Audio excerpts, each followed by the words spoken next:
There is a moment on the path when something inside you becomes very quiet, not peaceful, not enlightened, just quiet in a way that feels unfamiliar. And slowly, almost imperceptibly, you begin to notice something disturbing. People start reacting to you differently. They say you've changed. They say you've become distant, colder, stranger. Some even say you're losing yourself. But what if something else is happening? What if, for the first time in your life, you're actually seeing clearly? In the ancient Gnostic texts, awakening was never described as becoming more accepted, or more understood, or more socially comfortable. In fact, the opposite was often implied, because the moment perception begins to shift, the structures built on unconscious agreement start to feel unstable. Not because the world changed, but because your relationship to it did. And this is where many seekers become deeply confused, because they expected awakening to feel like expansion, connection, belonging. Instead, they begin to feel friction, subtle at first, then undeniable. Most modern spirituality sells a very comforting story. It says, when you awaken, your life will align, your relationships will improve, you will feel more at home in the world. But the Gnostic writings hinted at something far more unsettling. They suggested that seeing clearly does not immediately harmonize your external world. Sometimes, it exposes how much of your life was built on unconscious participation, on roles you didn't know you were playing, on agreements you never consciously made. And when those unconscious patterns begin to loosen, the people around you often feel it before you can explain it. You may have already noticed this. Conversations that once felt effortless now feel strangely performative. Environments that once felt normal now feel subtly artificial. Reactions you once gave automatically now hesitate or don't come at all. And from the outside, this can look like withdrawal, like disconnection, like you've changed. But internally, something very different is happening. You are not pulling away. You are beginning to see the machinery. In texts like the Gospel of Thomas and the Pistis Sophia, there is a recurring theme. The problem was never simply ignorance. It was unconscious participation in a system that maintains itself through unexamined agreement. Not a prison made of walls, but of perception. And the moment perception begins to shift, the system does not collapse dramatically. It reveals itself quietly, through discomfort, through subtle misalignment, through the strange feeling that you no longer fit as smoothly into the roles that once felt natural. If this has been happening to you, you may have asked yourself questions like, why do familiar conversations suddenly feel empty? Why do certain social dynamics now feel staged? Why does it sometimes feel easier to be silent than to participate the way you used to? These are not signs that something is wrong with you, but they are also not, as many believe, proof that you are becoming more evolved. The Gnostics warned about that misunderstanding too, because what begins as clarity can very quickly become identity.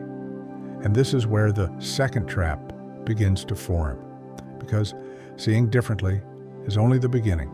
What happens next is where most seekers unknowingly build a new cage out of the very clarity they discovered.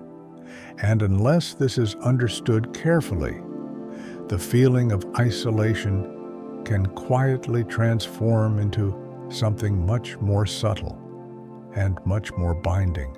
There is something very important that most people are never told about awakening. The first shift is rarely dramatic. It does not usually arrive with light or visions or a sudden sense that everything in life has finally aligned. More often, it begins quietly, almost invisibly, through a subtle loss of interest in things that once felt emotionally charged. You may notice that certain conversations no longer pull you in the same way. Certain conflicts that once triggered you deeply now feel strangely distant. Certain ambitions that once drove you forward now feel heavier, not meaningless, just heavier. And this is where confusion often begins, because the modern spiritual narrative has trained people to expect something very different.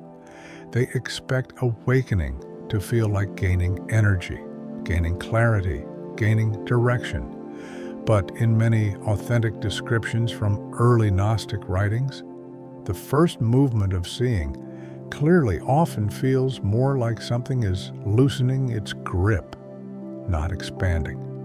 Loosening. And when something that has been tightly held for years begins to loosen, the nervous system does not always interpret that as relief. Sometimes it interprets it as instability. This is why many sincere seekers quietly worry during this phase. They think, why do I feel less reactive than before? Why do certain things that used to excite me now feel strangely flat?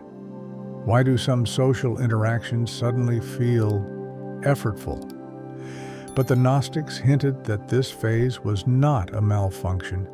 It was a transition in perception. In texts associated with the early Gnostic tradition, there is a recurring idea that the human being lives in layers of identification, not just with beliefs, but with emotional patterns, social roles, unquestioned reactions. And when perception begins to sharpen, those automatic identifications do not disappear overnight, but they do begin to lose some of their unconscious momentum. And this can create a very strange in-between state. You're not reacting exactly as you used to, but you are also not fully free from the old patterns. So internally, things can feel slightly misaligned, almost like walking with a rhythm that no longer perfectly matches the music around you. This is one of the most delicate stages on the path, because it is very easy to misunderstand what is happening. Some people panic here and try to force themselves back into their old emotional patterns. They push themselves to feel the same enthusiasm, the same outrage, the same automatic engagement. Others go in the opposite direction. They prematurely conclude that they have outgrown the world, that they no longer belong, that they are somehow fundamentally separate now. But both reactions, according to deeper Gnostic insight, miss what is actually unfolding, because what is happening is neither regression nor transcendence. It is exposure of how much of ordinary human experience runs on automatic identification. And when that automation begins to flicker, the entire emotional landscape can feel subtly unfamiliar. You may still participate in your life. You may still care about people. You may still engage in your responsibilities. But something in the background is no longer completely absorbed the way it once was. And this is precisely the moment where many seekers become vulnerable to a very subtle trap. Because the mind does not like prolonged uncertainty. It wants to explain what is happening. It wants to stabilize the experience into a clear narrative. And the easiest narrative available is this: something is wrong with me. Or even more seductively, I have become fundamentally different from everyone else. But the early Gnostic teachers repeatedly warned about premature conclusions, because the path of seeing was never meant to create distance between you and life. It was meant to dissolve the unconscious tension inside perception itself.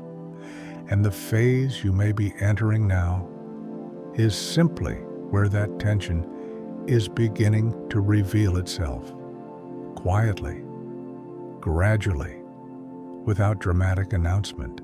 There is a stage on this path that very few people talk about honestly. It is the moment when clarity stops feeling empowering and starts feeling isolating, not because you chose to withdraw, not because you suddenly believe you're above others, but because something subtle in your perception no longer allows you to participate the same way you once did. And this is where many seekers become deeply conflicted, because on the surface, everything looks the same. Your life may look the same. Your environment may look the same. The people around you may be exactly the same. But internally, something no longer locks into place the way it used to. Conversations that once flowed automatically now require effort. Social dynamics that once felt natural now feel strangely rehearsed. Even moments of excitement or drama that once pulled you in completely now feel slightly transparent, as if part of you is watching instead of fully entering the experience. And if you have reached this stage, you may have quietly wondered, why does everything feel slightly off? Why does it sometimes feel like I am present, but not fully inside the same reality as before? The ancient Gnostic writers described something very close to this, but not in the way modern spirituality tends to frame it. They did not say awakening would make you feel permanently blissful. They did not say clarity would instantly harmonize your human experience. Instead, they warned that the first movements of real seeing often produce a period of profound disorientation, because the structures that once gave your world automatic meaning begin to loosen, not collapse dramatically, just loosen. And when meaning loosens, the mind becomes uncomfortable. It wants to restabilize the old patterns as quickly as possible. This is where the second misunderstanding appears. Many people at this stage believe something has gone wrong. They think, maybe I am becoming too detached. Maybe I am losing motivation. Maybe I am drifting away from people. But in many cases, what is actually happening is much more precise. The automatic identification with every emotional current is beginning to weaken. And that can feel deeply unfamiliar at first, because most of human life runs on unconscious emotional synchronization. Agreement without noticing the agreement. Reaction without noticing the reaction. Participation without noticing the participation. When that automatic synchronization starts to soften, you don't immediately feel free. Often, you feel slightly out of phase, and this is the moment where the ego introduces one of its most seductive interpretations. It whispers quietly, "You are different now. You see what others cannot see. You have outgrown them." This interpretation feels comforting at first. It gives the mind a clean narrative to hold on to. But the Gnostics warned very carefully about this turn. Because the moment clarity becomes identity, a new structure quietly forms, not the old unconscious prison, but a more refined one, a spiritual self-image. And this is where many sincere seekers unknowingly slow their own deepening, not because they stopped seeing, but because the mind converted seeing into a new role to inhabit, the one who understands, the one who is different, the one who has awakened. But genuine Gnostic insight was never about becoming a new identity. It was about seeing through the entire structure of identity itself, including the spiritual one. And this is an uncomfortable realization, because it means the strange distance you sometimes feel is not the final stage. It is just a transitional friction, a sign that perception is shifting, but not yet fully clear, not yet fully relaxed, not yet fully free of the need to position itself in relation to others. The early Gnostic teachers understood something very subtle. True seeing does not isolate you from life, but the transition toward it can temporarily make everything feel unfamiliar. And if this stage is misunderstood, many people either panic and regress, or they solidify into a quiet sense of separation that was never the true destination. So if you have been feeling this strange in-between state, not fully identified the way you once were, but not fully at ease either, nothing has gone wrong. But something very precise is asking to be seen more clearly. And what happens next depends entirely on whether this moment is interpreted or simply observed. There is one final misunderstanding that quietly follows many sincere seekers. It appears after the confusion, after the subtle distancing, after the feeling that something in your perception no longer fits the world the way it once did. At this stage, the mind often reaches for the most comforting conclusion available. It says, maybe I was not meant to belong. Maybe this distance means I have outgrown the world. Maybe awakening is supposed to feel this way. But the early Gnostic teachers were extremely careful here, because what begins as clear seeing can very easily harden into quiet separation. And separation, even when it feels subtle, is still a form of contraction, not freedom, just a more refined form of tension. In texts like the Pistis Sophia, the soul is described not as something meant to withdraw from life, but as something that becomes entangled through misperception. And the correction was never described as social withdrawal, or emotional numbness, or quiet superiority. It was described as clarity without contraction, presence without resistance, seeing without building a new identity around what is seen. This is the nuance that many miss, because the mind is extremely skilled at turning every new insight into a new place to stand, a new position, a new version of me, even the one who sees clearly. But genuine Gnostic insight was never about becoming the one who understands. It was about the gradual softening of the need to position yourself at all. And this changes something very important, because when the pressure to maintain an identity relaxes, something unexpected begins to happen. The world does not feel as foreign. People do not feel as distant.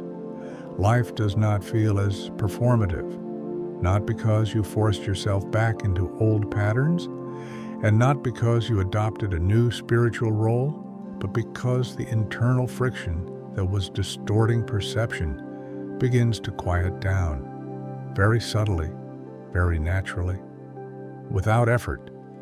If you have been feeling misunderstood, misread, or quietly out of sync with the people around you, it does not automatically mean you are awakening, and it does not mean something is wrong with you either. It may simply mean that something in your perception is in transition, still loosening, still recalibrating, still learning how to see without immediately turning that seeing into a new identity. The Gnostics never said the path would make you feel special. They never said it would make you feel separate. They never even said it would make you feel permanently certain. They said something much quieter, much more precise. They said, when seeing becomes clear enough, the need to constantly define yourself begins to fall away. And when that softens, life begins to feel strangely simple again, not because the world changed, but because the tension inside perception is no longer gripping everything so tightly. So if something in this reflection felt familiar, not comfortable, but familiar, stay with that, not as a belief, not as a conclusion, just as something worth quietly observing. Because sometimes the moment you think you are becoming more separate is actually the moment when a deeper layer of unconscious tension is finally beginning to loosen. And that process, when allowed to unfold without interference, changes far more than most people expect. If this reflection resonated with something you've been quietly noticing, you're not alone in that experience. Subscribe to the Inner Gnosis archive for deeper explorations into ancient insight, false awakening, and the subtle mechanics of inner perception. Because the path was never about becoming someone new. It was about seeing clearly enough that what was never truly you can finally begin to fall away.